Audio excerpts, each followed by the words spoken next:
साथियों नमस्कार। आज का वीडियो का मुख्य विषय है कि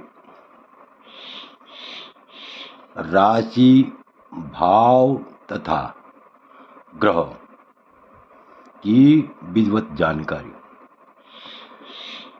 देखिए, आज का वीडियो विशेषकर मुझे आशा है कि नवोदित ज्योतिषियों के लिए अत्यंत उपयोगी सिद्ध होगा। जो आज का यह वीडियो है यह विशेषकर नवोदित ज्योतिषियों के लिए है, जो ज्योतिषी अभी ज्योतिष के क्षेत्र में आना चाहते हैं। क्योंकि ज्योतिष के बारे में इन राशि, भाव तथा ग्रहों के बारे में जानकारी होनी अत्यंत आवश्यक है।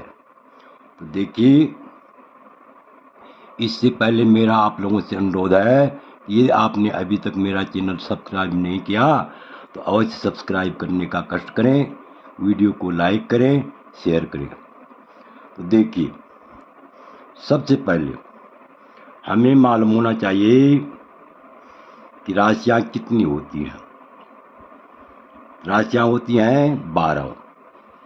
जो अभी ज्योतिष के क्षेत्र में पदार्पण कर रहे हैं या पदार्पण के इच्छुक हैं वे नोट करें, हाथ में कलम लें और लिखना शुरू करें।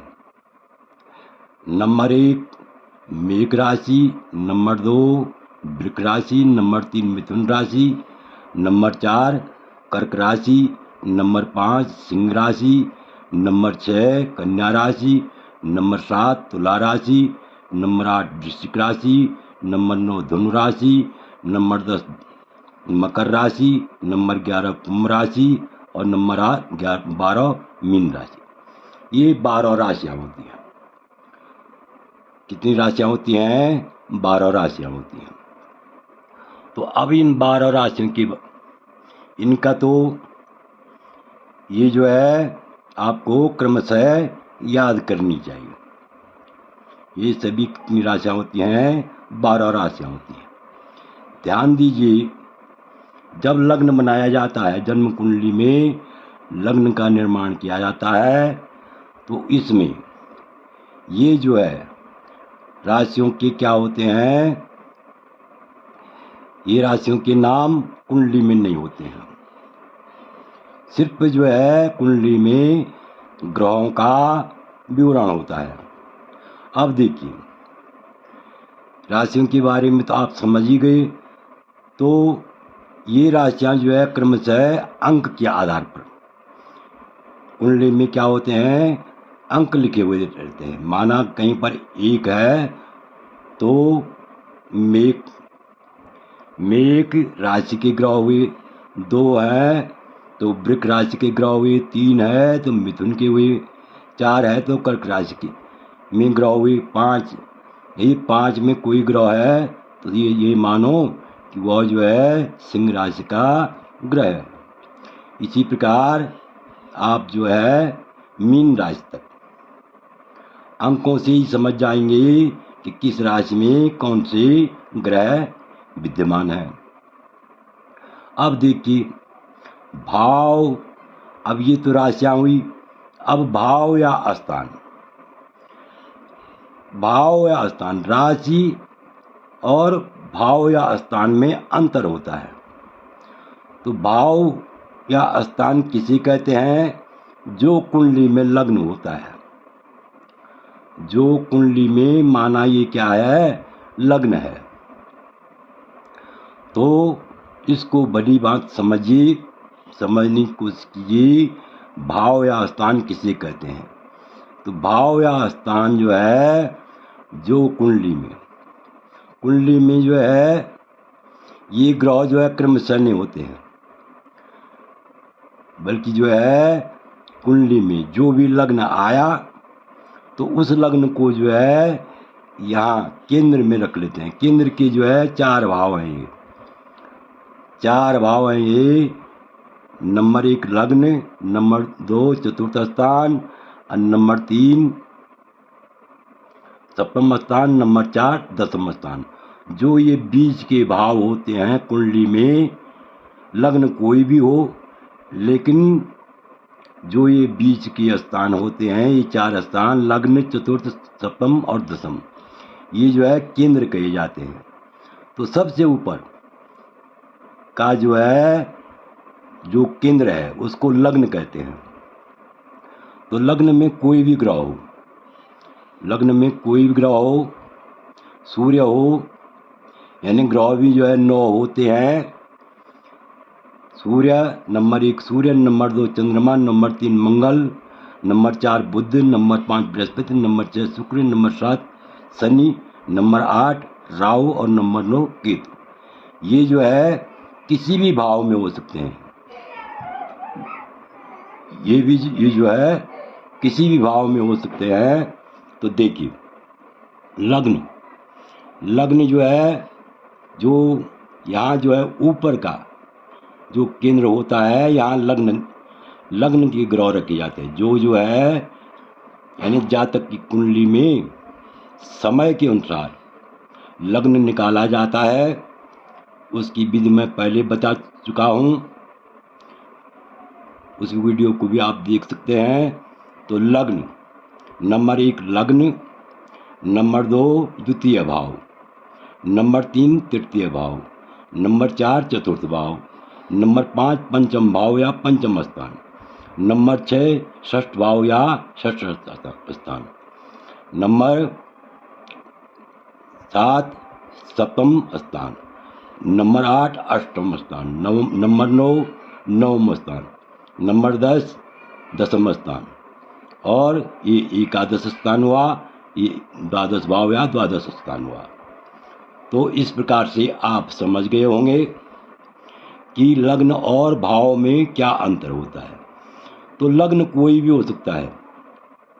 यहाँ पर जो है ये मान के चलिए, माना यहाँ पर 1 है, तो 1 है तो कौन सा लग्न हुआ कुंडली में, माना जो है लग्न कुंडली में 1 का अंक है तो मेष लग्न हुआ। अगर 2 का अंक है, अगर 2 का अंक है तो वृक लग्न हुआ। अगर 3 का अंक है, यहाँ जो है तो मिथुन लग्न हुआ। 4 का अंक है कर्क लग्न हुआ। 5 का अंक है तो सिंह लग्न हुआ। 6 का अंक है तो कन्या लग्न हुआ। 7 का लग्न अंक है यहाँ पर लग्न में तो तुला लग्न हुआ।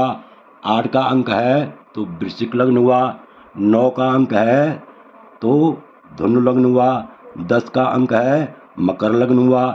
11 का अंक है तो कुंभ लग्न हुआ। अब 12 का अंक है तो मीन लग्न हुआ। तो जहाँ पर जो भी लग्न है, माना यहाँ पर 5 अंक है तो 5 से आप आगे बढ़ेंगे। 5 से 6 7 8 9 10 11 12 1 2 3 4 इस प्रकार से क्रमशः यानी लग्न में अंकों को का निर्धारण करेंगे, अंकों को अंकित करेंगे और वे अंक ही जो है क्या होते हैं, राशि का बोध कराते हैं। अब माना जो है यहाँ पर जो है चंद्र कुंडली तो बन गई, चंद्र कुंडली बन गई। तो इस प्रकार से कहने का तात्पर्य ये है कि यहाँ पर जो भी अंक होगा वही जो है लग्न होगा। अगर इस लग्न में कोई बलवान ग्रह हैं तो सबसे उत्तम लग्न माना जाता है।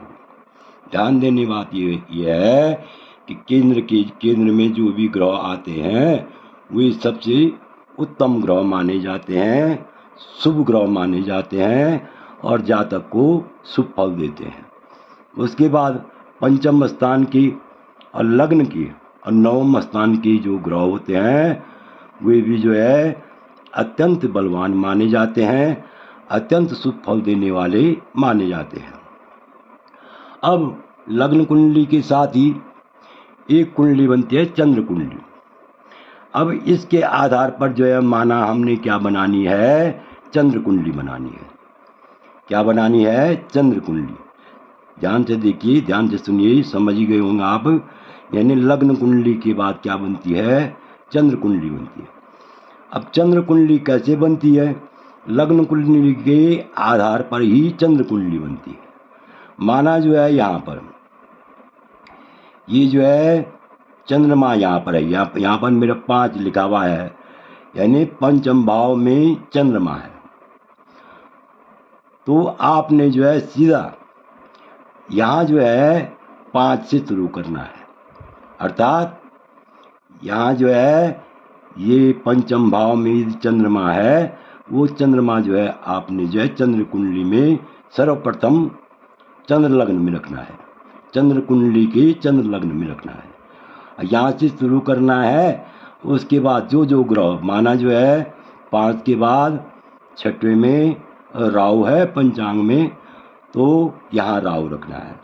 उसके बाद जो है यहाँ बीच में कोई ग्रह नहीं है, माना जो है 11वें में राहु है पंचांग में, अर्थात यानी सप्तम भाव, यानी चंद्र कुंडली से सप्तम भाव में माना जो है शनि है। तो आप इस शनि को अंकित कर लेंगे। अष्टम में माना केतु है, तो इस केतु को रख लेंगे। दसम में माना जो है दसम भाव में माना बृहस्पति और मंगल है, तो आप इसको इस स्थान में दसम स्थान में रख लेंगे। और 4 के अंक में कुंडली में यदि अर्थात कर्क राशि में सूर्य, शुक्र और बुध हो, तो आप जो है यानी द्वादश भाव में यहाँ से गिनेंगे 1 2 3 4 5 6 7 8 9 10 11 12। द्वादश भाव में क्या रख लेंगे, शुक्र और सूर्य तथा बुध रख लेंगे। तो इस प्रकार से कुंडली बनाई जाती है। यानी जो लोग नवोदित ज्योतिषी बनना चाहते हैं या अभी ज्योतिष के क्षेत्र में आना चाहते हैं, तो उनके लिए इन बातों का ध्यान रखना, ख्याल रखना, ज्ञान रखना अत्यंत आवश्यक है। तो आशा है कि आप समझ ही गए होंगे, इस वीडियो को भली बात समझ गए होंगे। अगर 2 बार भी इस वीडियो को देख लेंगे, एक बार समझ में ना आए तो दोबारा इसको अवश्य देखें। और इससे जो है आशा है कि यह वीडियो आपके लिए अत्यंत ही उपयोगी सिद्ध होगा। आप लोगों से मेरा अनुरोध है कि यदि आपको यह वीडियो अच्छा लगे तो मेरे चैनल को अवश्य सब्सक्राइब करें, लाइक करें, शेयर करें। वीडियो देखने के लिए बहुत बहुत धन्यवाद।